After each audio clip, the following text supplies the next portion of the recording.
దేవా, నా హృదయాన్ని పరిశోధించి తెలుసుకో. 139 కీర్తనలు రాయబడిన చివరి వచనాలలో తెలుసుకో. నీకు ఆయాసకరమైన మార్గం ఉందేమో చూడు. ఏం చూడమంటున్నాడు దావీదు గారు? ఇంటిని చూడమంటున్నాడా? హృదయాన్ని చూడమంటున్నాడా? దేశాన్ని చూడమంటున్నాడా? హృదయాన్ని చూడమంటున్నాడా? కుటుంబాన్ని, సంసారాన్ని చూడమంటున్నాడా? హృదయాన్ని చూడమంటున్నాడా? ఏ రోజు కూడా సంసారాన్ని దావీదు గారు వర్ణించలేదు.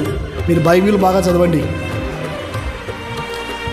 హృదయం కీర్తన 51లో అది అంటాడు కదా, నా యందు శుద్ధ హృదయము కలుగజేయి.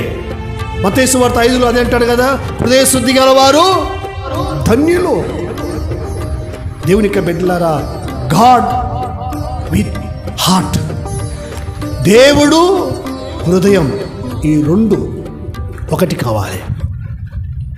మన హార్ట్ బీటింగ్ దేవునితో కనెక్ట్ కావాలి.